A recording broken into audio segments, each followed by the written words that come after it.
여러분 안녕하십니까? 스포츠 지도사 자격증 스포츠 사회학 강의의 방선영입니다. 오늘 이 시간에는요. 스포츠와 일탈부터 들어가게 되어서요. 마무리까지, 기본 이론의 마무리까지 이루어지는데요. 스포츠와 일탈 이 부분이요. 이 영역, 이 파트가 가장 최근에는 조금 더 출제 빈도가 올라가는 것으로 보여요. 그래서 일탈이나 부정행위, 그리고 관중폭력 이러한 부분에서 또 조금 더 중점적으로 봐주실 필요 있으실 것 같고요. 그렇다라고 해서 스포츠 사회학은 이 파트로 확 편중되거나 어느 파트에서 월등히 높은 비율을 출제의 비율을 차지합니다. 이렇다라고 볼 수는 없어요. 전반적인 영역에서 고루 나온다라고 하는 부분까지 참고하시기 바랍니다. 스포츠 일탈의 이해부터 들어가서 볼게요. 스포츠 일탈의 개념, 경기 규칙을 위반하는 행동이다. 스포츠맨십과 페어플레이 정신 등 보편적인 가치에서 벗어나는 행동이다. 비합법적으로 사람, 용기구, 재산에 손해를 가하는 이러한 것들을 스포츠 일탈이다 라고 하는 거고요. 스포츠 일탈의 원인에 대해서 들어가서 보겠습니다.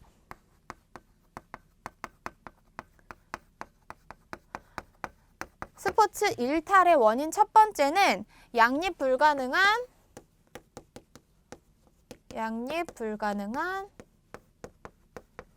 가치의 지향성.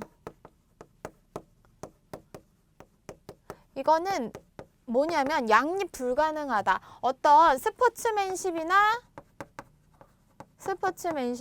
페어플레이를 되게 강조하잖아요. 그쵸? 정정당당하게 경쟁해야 된다. 스포츠맨십을 가지고 경쟁해야 된다라는 것과 승리라고 반드시 이겨야 된다. 승리라고 하는 것들이 동시에 지금 충족이 되기가 굉장히 힘들다라는 거죠. 그래서 양립 불가능한 가치의 지향성이 일탈의 첫 번째 원인이고요. 교재 보시면 스포츠맨십과 페어플레이 정신이 이상적인 반면 어떠한 희생을 감수하더라도 승리를 추구하는 것이 실제 생활이기 때문에 어느 한쪽을 위배하지 않고 두 가지 가치를 동시에 실현하는 것은 쉽지 않다라고 하는 부분. 두 번째, 가치 및 규범과 성공 강박 간의 불일치.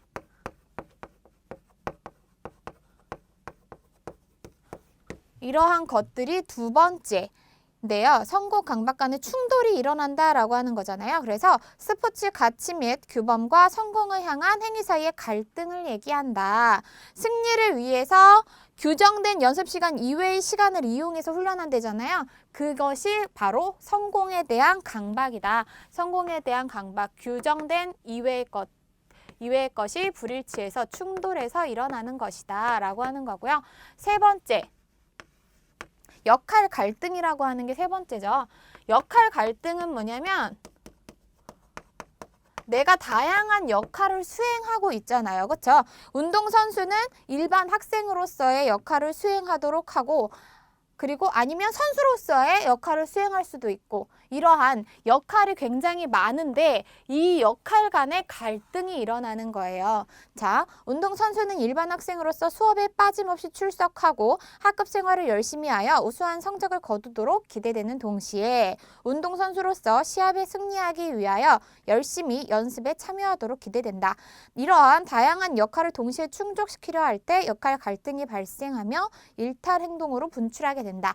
그냥 우리 사람으로 봤을 때도 저는 우리 엄마 아빠의 어머니 아버지의 딸이고 또 지금 여러분들을 가르치는 사람으로서의 역할도 있을 수 있고 이러한 다양한 역할들이 있잖아요. 그리고 직장 내에서의 여러분들의 포지션, 여러분들의 위치, 그리고 집에서의 어떤 위치, 이러한 역할에 따라서 갈등이 일어났을 때 한번 빡 폭발하기도 하죠. 그러한 것들을 얘기하는 거고요. 그 다음 마지막으로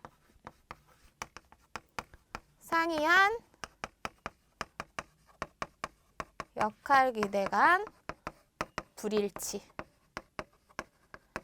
자, 교재 보시면 코치나 감독은 운동선수에게 숙련된 기술만을 요구하지만 운동선수 자신은 개인의 사회적 지역적인 역할을 수행하는 데도 민감하다. 이러한 역할 기대 간의 불일치로 인하여 일탈 행동이 나타날 수 있다라고 하는 거예요. 그래서 일탈의 원인은 총 4가지로 크게 들 수 있다라고 하는 부분이고요. 스포츠 일탈에 대한 이론적 접근이 기출이 됐었는데요. 일탈에 대한 이론적 접근. 간단하게 상대론적 접근이 있고요. 절대론적 접근으로 나뉘어요. 일탈에 왜 일어나느냐? 상대론적 접근은 그 사회에 문제가 있다. 사회 그 전체적으로 그것을 따지는 거고, 절대론적 접근은 어떤 보편 타당성을 기준으로 해요. 자, 기출 포인트 보시면 상대론적 접근에 따르면 스포츠 일탈은 개인 윤리의 문제가 아니죠. 사회 구조적인 문제이다. 일탈은 사회 구조적 문제이다. 그래서 과잉 동조, 이러한 것들은 다 상대론적 접근에 들어갑니다. 과잉 동조, 과소 동조 개념을 설명하는데 유용하다. 과잉 동조는 과하게 동조해서 막 벤치 클리어링 일어나는 거 이런 거 있잖아요. 야구 보다 보면 갑자기 둘이 싸웠는데 벤치에서 다 나와. 그러한 것들이 과잉 동조인데요. 그러한 것들의 상대론적 접근에 들어가서 봤을 때는 일탈은 개인의 문제가 아니다. 개인 윤리의 문제가 아니고 사회 구조적 문제라고 볼 수 있다라는 거고요. 절대론적 접근에 따르면 개인 행동의 옳고 그름은 사회적으로 보편 타당한 절대 가치 체계를 따라야 한다라고 해서 아주 절대론적, 보편 타당한 그러한 가치를 따라야 한다 라고 하는 부분이 스포츠 일탈에 대한 이론적 접근입니다. 그 다음 스포츠 일탈의 기능에 대해서 나오는데요. 이 일탈은 보통 다 나쁜 거잖아요. 막 되게 벗어나는 거고 어기는 거고 규칙을 위반하는 거기 때문에 역기능만 있을 거라고 생각하지만 순기능 역시 있어요. 역기능이 먼저 나왔죠. 사회 조화와 질서에 대한 위협과 긴장을 초래한다. 스포츠 체계 질서인 예측 가능성을 위협하여 긴장을 조성한다. 일탈 행동을 통한 부정적 행동 습득의 내면화로 스포츠 참가자의 사회화에 부정적 영향을 초래한다. 이러한 일반적인 역기능이 있는데 순기능은 규범의 존재가 재확인되어 규범에 대한 동조를 강화한다. 이 일탈하는 것을 봄으로써 규범의 존재가 재확인되고요. 부분적인 스포츠 일탈은 사회적 안전판 역할을 수행한다. 그래서 왜 집에서 자식을 기를 때도 어느 정도의 일탈은 좀 부모가 수용해주면 얘가 크게 벗어나지 않는다라고 하는 거예요. 그래서 사회적 안전판의 역할을 수행한다. 디귿, 사회개혁과 창의성의 발생 계기가 되어 현재의 일탈이 다음 세대의 규범으로 확립될 수도 있다라고 나왔는데, 자, 여기 기출 포인트에 보시면 순기능 사례 이렇게 나와 있죠. 보스턴 마라톤 대회에서 여성의 신분을 속이고 어떤 사람이 남자들, 그러니까 실제로 여성인데요. 이때는 여성이 스포츠에 참여할 수가 없었는데 남장을 한 거죠. 칭칭 감고 남자처럼 해버린 거예요. 근데 600명이 넘는 남자들과 겨루어서 135등을 차지하면서 완주했다라는 거죠. 그래서 이때 여성은 마라톤 경기는 허용되지 않았기 때문에 그녀의 완주 경기를 경이로운 시각으로 다루었으며 이는 여성 마라톤의 시발점이 되었다. 시작하는 점. 이러한 부분으로 인해서 사회개혁과 창의성의 발생 계기가 될 수 있다라고 하는 부분이에요. 이렇게 해서 한번 일탈의 역기능, 순기능 구분해서 보실 수 있어야 되고요. 개념 플러스 보시면 일탈 행동과 관련된 이론 이렇게 나와 있죠. 여기서도 들어가서 보셔야 합니다. 첫 번째 나오는 게 아노미 이론이에요. 머튼의 아노미 이론. 아노미 이론은 무엇이냐? 아노미란 사회가 빠르게 변동됨에 따라 사회의 지배적 규범이 붕괴되고 이를 대체할 만한 규범이 정립되지 않는 상태를 얘기한다. 이거는 목표랑 목표와 수단의 불일치로 인해 일탈이 발생한다라고 보는 게 아노미 이론이에요. 목표와 수단의 불일치로 인해 일탈이 발생한다. 얘네가 불일치하니까 긴장이 되잖아요. 긴장을 유발하게 되잖아요. 그러하면서 일탈이 된다라고 보는 게 머튼의 아노미 이론인데요. 아노미 이론의 적응 모형해서 5가지가 나오죠. 동조주의, 혁신, 혁신은 개혁 같은 의미고요. 의례주의, 도피주의, 반역. 반역은 반향, 어떠한 용어로도 나올 수 있는 그러한 부분이에요. 근데 이거는 목표와 수단 간의 불일치잖아요. 그렇죠? 목표와 수단의 불일치. 그러면 여기서 동조주의는 무엇이고 혁신은 무엇이냐? 뭐를 중시했느냐라고 하는 거예요. 동조주의는 2개 다 중요하게 생각했어요. 어떤 수단을 지키면서 목적을 이루는 것, 그게 동조주의인데요. 목표와 수단을 모두 인정하는 행위이다. 스포츠 규칙을 준수하면서 이기는 것이 중요하다라고 하는 게 동조주의. 예시를 보세요. 스포츠 규칙을 준수했죠. 규칙을 준수하면서 수단을 중시하면서 승리하는 것, 이러한 것들 둘 다 중요하다라고 하는 게 동조주의고요. 혁신, 개혁, 혁신주의, 개혁주의, 목표는 수용해요. 수단은 상관없어. 그러니까 어떠한 방법을 규칙은 중요하지 않아. 이기기만 하면 돼. 그게 혁신, 개혁주의예요. 그래서 승리하기 위해서 수단과 방법을 가리지 않는다라고 나왔죠. 그 다음 도피주의가 교재에는 먼저 나왔는데 의례주의를 먼저 할게요. 의례주의는 목표는 중요하지 않아요. 그 과정이 중요해요.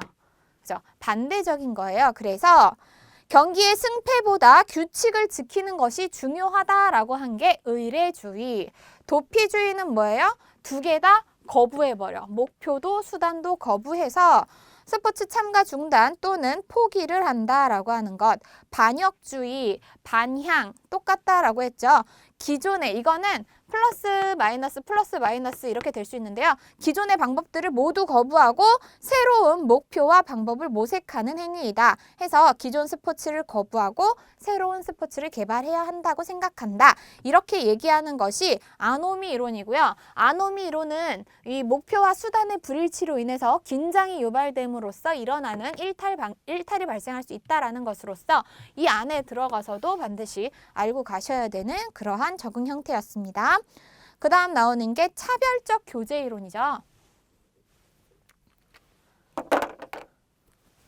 차별적 교제 이론은요, 말 그대로 어떤 그룹과 차별적으로 교제했다는 거예요. 그래서 일탈이라고 하는 것이 학습되어진다라고 하는 게 키워드가 되는데요. 문제를 일으키는 집단과의 교류를 통해서 일탈적 행위를 어떻게 학습할 수 있다는 이론이다. 일탈 행동은 개인의 심리적 차이가 아닌 일탈적 행동을 장려하는 환경적 요인을 통해서 학습된다고 주장한다. 마지막으로 나와 있는 건 낙인 이론. 이거는 우리 소위 말해서 찍혔다라고 표현하죠. 학창시절 때 나 저 선생님한테 찍혔잖아.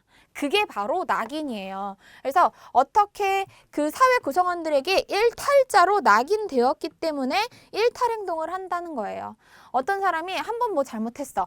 근데 그걸로 찍힌 거야. 낙인이 찍힌 거야. 그러면 아무리 그래도 네가 그렇지 뭐 이런 식으로. 되게 기분 나쁜 거잖아요. 그렇죠? 그러면서 일탈이 발생한다라는 거예요. 그래서 그러한 것들은 낙인 이론이다. 한 번쯤 개념 플러스의 내용 정리해서 봐두시기 바라고요. 2018년도에는 아노미 이론 중에서 동조주의, 규칙을 준수하면서 승리하는 것 이렇게 해서 2개 다 중요하게 생각했던 동조주의가 기출이 됐었습니다. 스포츠 일탈의 유형에 대해서 들어가서 볼게요. 첫 번째로 나오는 건 약물을 복용하는 것. 먼저 나오죠. 스포츠 일탈의 유형.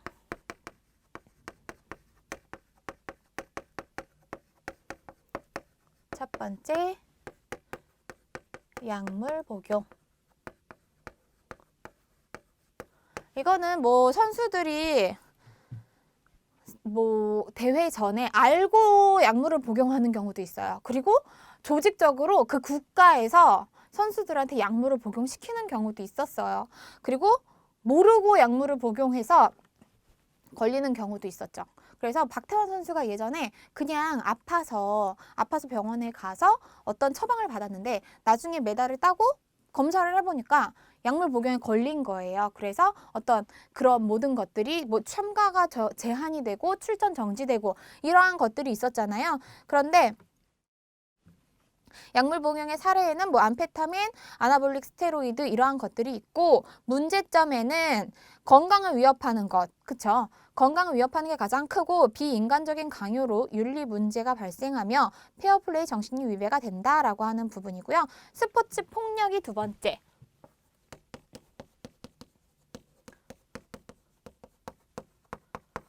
스포츠 폭력은요. 스포츠 상업화와 스포츠팀의 구조적 모순에 의해 발생되는 폭력 행위이다. 행동적 정의는 행위의 결과를 중시하고 상해의 결과를 강조하는 게 행동적, 동기적 정의는 그 결과보다 의도 자체를 초점을 둔다. 해서 어떤 결과만 볼 것이냐, 그 의도가 무엇이냐에 따라서 행동적 정의와 동기적 정의가 나뉜다라는 거고요. 자, 스포츠 폭력의 유형에 대해서 보시면요. 거기선 들어가서 볼게요. 그 스포츠 폭력의 유형에는 교재에는 적대적이 먼저 나왔지만 우리는 도구적 공격을 먼저 볼게요. 도구적이 있고 적대적 공격 이렇게 두 가지의 유형으로 나뉘어요. 도구적 공격이라고 하는 거는 뭐냐면 목적 자체가 승리할 목적이에요. 목적이 가장 크게 다른데요. 승리할, 이기기 위한 목적이 있는 게 도구적 공격이고요. 적대적 공격은 상대에게 해를 가할 목적이 있어요. 그래서 이거는 승리를 할 목적이기 때문에 이기기 위한 파울. 이러한 것들이 도구적 공격에 들어가요. 그리고 적대적 공격은 어떤 분노가 있어서 상대에게 다치게 하기 위한 그러한 목적의 행위이다라고 보시면 돼요. 해서 도구적 공격과 적대적 공격 구분해서 놓으시면 좋을 것 같고요. 스포츠 폭력의 원인에는 스포츠의 상업화, 관중을 동원하여 인기와 금전적 보상을 얻기 위해 폭력을 실행한다. 선수의 역할 사회화, 선수가 승리를 할 것만을 그러한 역할만을 강요당하기 때문이다. 스포츠팀의 구조적인 특성, 어떤 스포츠팀은 코치와 감독의 억압적 통제 체제 하에 놓여 있다. 팀의 억압적 구조는 선수들로 하여금 경기장에서 폭력을 일으키게 하고 폭력을 쉽게 용인하도록 조장한다. 이렇게 해서 어떤 스포츠 폭력의 원인은 상업화 그리고 선수의 역할 사회와 스포츠팀의 구조적인 특성에 의해 나뉜다라고 하는 부분이 있습니다. 부정행위 해서 부정행위의 유형이 나오죠. 세 번째가 부정행위인데요.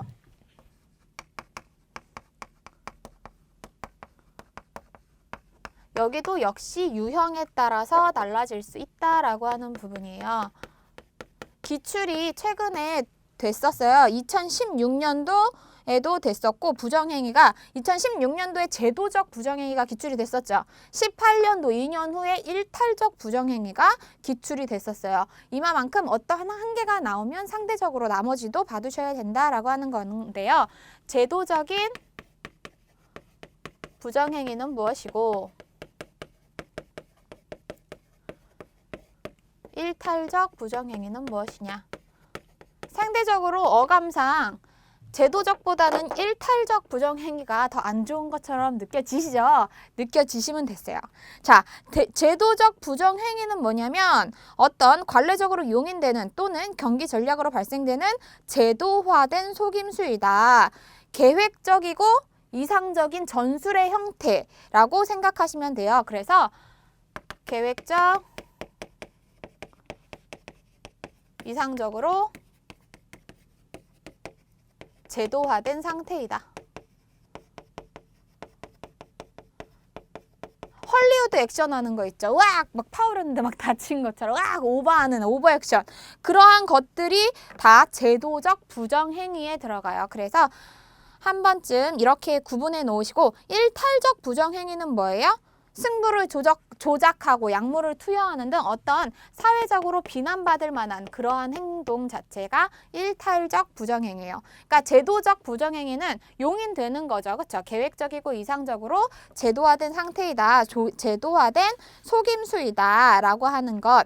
일탈적 부정행위는 일탈적 목적이잖아요. 그렇기 때문에 여기서는 용인되지 않고 비난을 받는다 라고 하는 부분. 네 번째가 조직적 일탈. 조직적 일탈에 대해서 나오는 건데요. 이 조직적 일탈이라고 하는 거 보기 전에 범죄 행위의 개념에 대해서 먼저 위에 나와 있죠. 사회적으로 용인이 불가능한 행위이다 해서 범죄 행위의 이론에는 정화 이론이 있고 사회학습 이론이 있는데 범죄라는 것, 정화 이론은 어떤 스포츠를 통해서 감정을 표출하고 정화 깨끗하게 한다라는 것, 사회학습 이론은 폭력이 내면화되면서 사회에서 동일 행동을 유발한다. 어떤 보면서 스포츠 폭력을 보면서 그거를 내면화해서 동일 행동을 유발한다라고 하는 것이고 한 번쯤 읽고 넘어가시면 좋을 것 같아요. 조직적 일탈이라고 하는 건 경기 출전을 위한 운동부의 일탈 행위, 스포츠 연맹협회의 규정 위반 이렇게 나오는데요. 수업에 참여하지 않은 선수한테 졸업장을 내주거나 이러한 것들 있잖아요. 운동선수인데 수업에 참여하지 않았어. 근데 졸업장을 줘. 이러한 것들도 다 조직적인 일탈이다라고 볼 수 있는 거고요. 전체적으로 연맹의 규정 위반, 조직적으로 일탈을 한다. 학교 교육의 순수성과 경기의 지배적 가치관의 불일치로 특정한 조직의 묵시적 지지가 조직적 일탈로 나타난다. 한 번쯤 읽어보시면 될 것 같습니다. 그 다음 나오는 게 과잉동조. 과잉동조는 일탈의 어떤 접근? 상대론적 접근이었죠. 그래서 스포츠 일탈이 개인 문제가 아니라 사회 구조적인 문제다라고 했던 건데요. 이 과잉동조라고 하는 건 규범의 무비판적인 수용이다 해서 야구에서 관중 선수 벤치 클리어링 얘기했던 것처럼 어떤 무비판적으로 그냥 수용해서 과장해서 동조하는 그러한 것들을 얘기해요. 과잉동조와 폭력의 관계, 선수들은 폭력을 사용하면서까지 조직의 목표에 헌신하는 모습을 보임으로써 동료들로부터 지지를 얻으며 자존감을 획득한다. 이러한 문제점으로 인해서 과잉동조를 중단하는 것은 자신의 존재 가치를 약화시키고 집단에서 낙오되는 결과를 초래한다. 그렇기 때문에 할 수밖에 없다라고 하는 거죠. 코클리의 일탈적 과잉동조를 유발하는 스포츠 윤리 규범 유형에 대해서 최근에 기출이 됐었는데요. 몰입 규범이라고 하는 건 운동선수는 경기에 몰입해서 헌신해야 된다라고 하는 규범이고요. 구분 짓기 규범은 다른 선수와 구분되기 위해 더 열심히 노력해야 된다라고 하는 것. 인내 규범은 말 그대로 어떠한 상황을 고통을 감수하면서 인내해야 된다라는 것. 도전 규범은 불가능은 없다라는 그러한 마인드로 긍정적인 마인드로 도전해야 된다라고 하는 것. 이렇게 해서 별로 그렇게 어렵지는 않았어요. 근데 몰입 규범이나 구분짓기 규범 이렇게 해서 한 번쯤은 생각하게 만드는 딱 그 내용 자체 이렇게 문제가 좀 생소한 단어들이 나왔을 때는 그대로 풀이해서 생각하셔도 문제 푸실 때는 어렵지는 않으세요. 그 다음 6번째 관중폭력이라고 하는 부분이 있죠. 관중폭력. 쟁점적 관중폭력이 있고 우발적 관중폭력이 있어요. 쟁점적 관중폭력 같은 경우에는 사회적으로 내재된 갈등이 경기에서 표출되어 관중의 집단 행동으로 나타나는 폭력 행위이다. 우발적인 것은 스포츠 경기 전후로 팀의 승리에 대한 축하의 의미 또는 패배 좌절에 대한 표출로 집단적이고 자발적이며 비구조화되어 관중에 의해 나타나는 폭력 행위이다. 어떤 쟁점적인 건 내재적 갈등이 포인트가 되겠고요. 우발적 관중은 집단적이고 자발적이고 구조화되어 있지 않은 비구조화다라고 하는 부분이 포인트가 되겠네요. 관중폭력의 이론에 있어서 첫 번째는 전염이론이 나오죠. 전염이론은 말 그대로 이게 전염이 됐다라고 하는 거예요. 폭력 자체가 전염이 되어서 나타난다라고 해서요. 군중 심리로 개인의 행동이 타인의 영향을 주어 동조하게 만들고 휩쓸리게 만들고 폭력적 성향이 어떻게 전염이 돼서 집단적인 폭력 행위로 이어진다는 이론이다. 그 다음 수렴 이론이라고 하는 것 있죠. 수렴 이론은 뭐냐면 키워드가요. 익명성. 어떤 내 이름이 밝혀지지 않아요. 나라는 존재가 돌출되지 않아요. 그러면서 관중폭력이 일어난다라는 거예요. 그래서 군중 속 개인의 잠재적 본성이 익명성을 바탕으로 표출된다는 이론, 비사회적, 반사회적 기질이 표출이 된다. 수익 났다 이렇게 기억하시고요. 수렴 이론은 익명성을 바탕으로 한다. 규범 생성 이론이라고 하는 거는 개인의 차이와 군중의 이질성을 인정하면서 어떤 폭력 자체에 동조하지 않고 이성적으로 판단할 수 있다는 이론이고요. 부가가치 이론은 집단 행동을 야기하는 요인들이 연속적 행동을 한계화, 특성화한다고 보는 이론이다. 한 번쯤 참고하셔서 보면 좋을 것 같습니다. 그 다음 나오는 게 여기 그 기출 포인트에 보시면요. 드워가 제시한 관중 폭력의 요인 나와 있죠. 드워의 관중폭력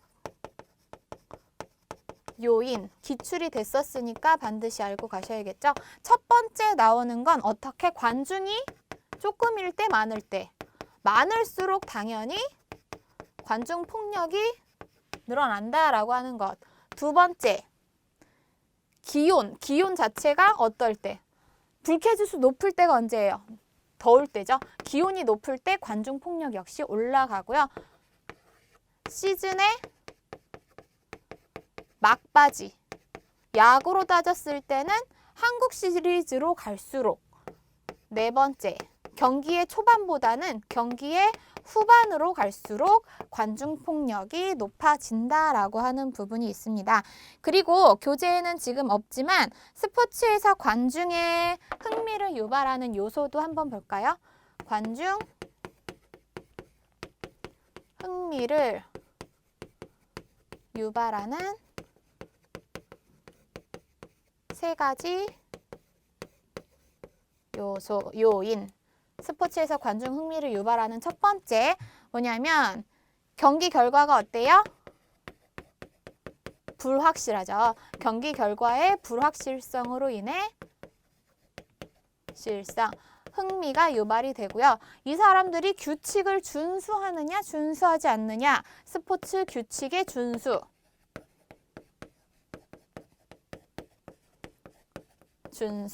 이게 관중 유발, 흥미를 유발하는 두 번째 요소고요. 세 번째는 어떤 그 스포츠에 참가한 그 선수들의 기량. 스포츠 선수의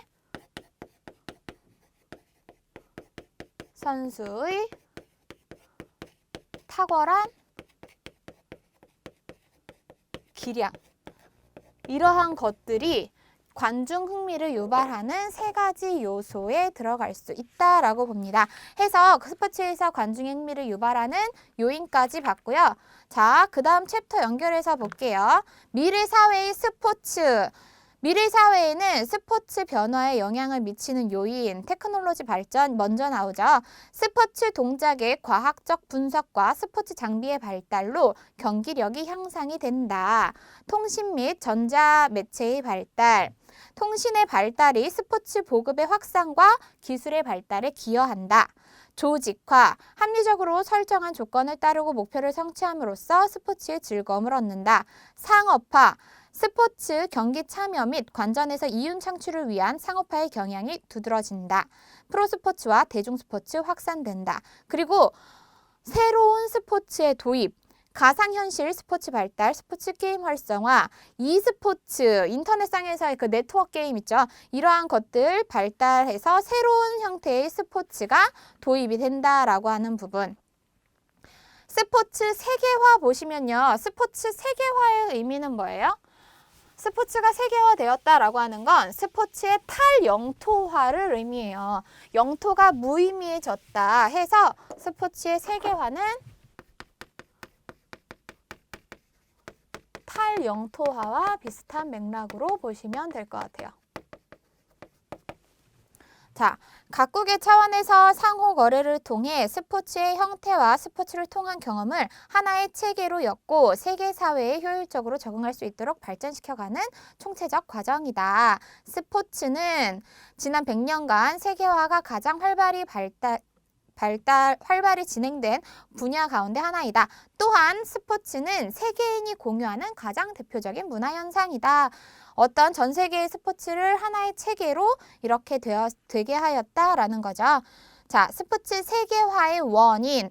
제국주의 보시면요. 스포츠를 통한 동화 정책은 문화적 수단을 활용하여 체제의 지배를 정당화하고 강압보다 동의를 획득하는 방식으로 이루어졌다는 측면에서 스포츠의 전파를 문화적 헤게모니라는 개념으로 설명하기도 하였다라고 해서 어떤 지배 집단에 의해 체계가 가치 그 의미 체계, 지배 집단의 의미 체계와 가치 체계 이러한 것들이 문화적 헤게모니를 통해서 보존되고 전달돼서 사회 통제가 가능하게 된다라고 보는 게 제국주의고요.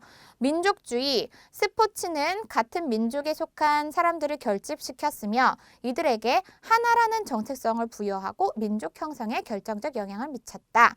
종교 같은 경우 보시면 빅토리아 시대의 스포츠는 또 쭉쭉 내려가서 페어플레이 등을 강조했다. 근대에 이르러 YMCA는 어린이부터 노인 그리고 여성에 이르기까지 다양한 스포츠 프로그램을 소개함으로써 생활체육의 기틀을 마련했다.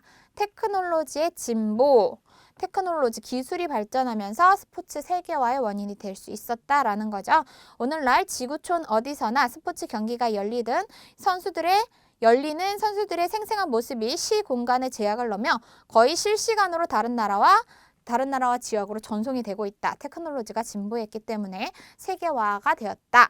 그리고 신자유주의 하면 상업화 생각하셔야 돼요. 그래서 규칙에 기초한 자유 경쟁을 주장하며 자유시장의 건전한 발전을 위해 법적 인프라, 게임의 규칙을 정비하는 데 중요성을 두는 경제학 사상으로 정부의 역할이 축소되는 결과를 가져왔다. 신자유주의로 인해 프로스포츠의 이윤이 극대화되었고, 그렇죠? 상업화, 스포츠 시장의 경계가 국경을 초월해 전 세계로 확대되었다. 동시에 다국적 기업의 성장으로 세계인들이 표준화된 스포츠 상품을 소비하게 되었다. 이러면서 어떤 이윤을 창출할 수 있는 그러한 거가 되겠죠. 스포츠 세계화의 변화.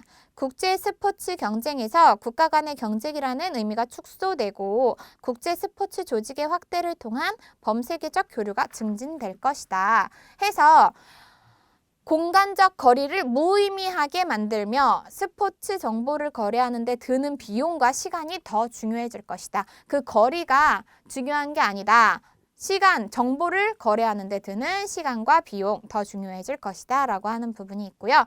미래 스포츠의 변화와 전망 보시면 정보화 시대의 스포츠와 생활체육, 스포츠 교육 서비스에 대한 요구가 증대된다. 당연하죠. 스포츠 과학이 획기적으로 발전한다.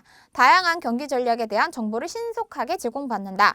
생활체육 정보가 급증할 것이다. 라고 하는 것. 그리고 일반 대중의 여가 시간이 증대되어 생활체육의 수요가 확대된다. 단체 종목보다는 개인 종목이 선호된다라고 하는 부분은 좀 보기로 나왔을 때 헷갈리실 수도 있기 때문에 체크해놓고 기억하시기 바랍니다. 이거는 개인 종목이 미래 사회에서는 개인 종목이 선호가 된다라고 하는 건 개인에 대한 욕구 충족.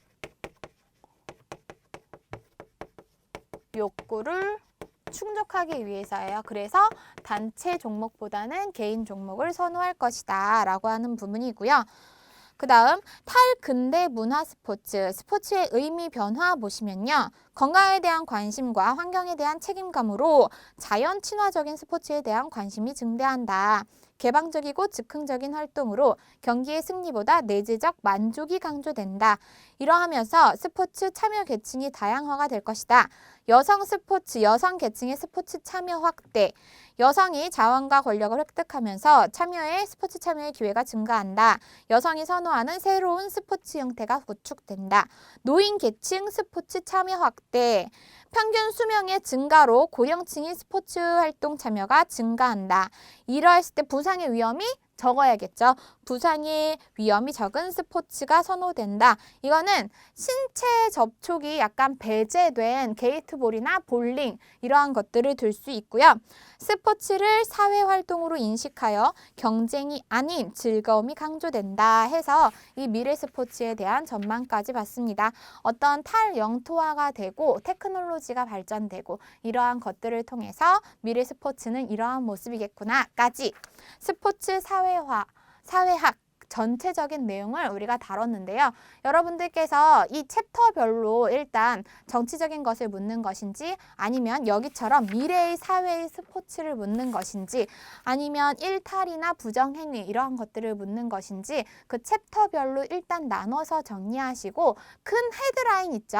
큰 헤드라인은 반드시 기억하시고 그 안에 들어가서 나올 내용들 이거는 안에 들어가서도 보셔야 돼요 라고 하는 내용들은 반드시 숙지하시기 바랍니다. 자, 여러분들 우리 다음 강에서는 예상 문제 들어가서 볼 건데요. 예상 문제 미리 풀어보는 거 아시죠? 그냥 저랑 같이 문제 풀면서 답 체크하는 형태가 중요한 게 아니에요. 여러분들이 풀어보시고 아 이러한 유형으로 나올 수 있겠구나 라는 것. 그래서 오답은 아 이렇게 해서 여러분들이 출제자가 한번 되어보시는 거예요. 그래서 아 이렇게 해서 문제를 만들면 좀 더 내가 기억할 수 있겠구나. 사람들이 여기에 함정에 빠지겠구나. 이런 포인트를 잡아내는 연습을 같이 한번 해보도록 할게요. 문제 먼저 풀어보시고 왔나요? 수고하셨습니다.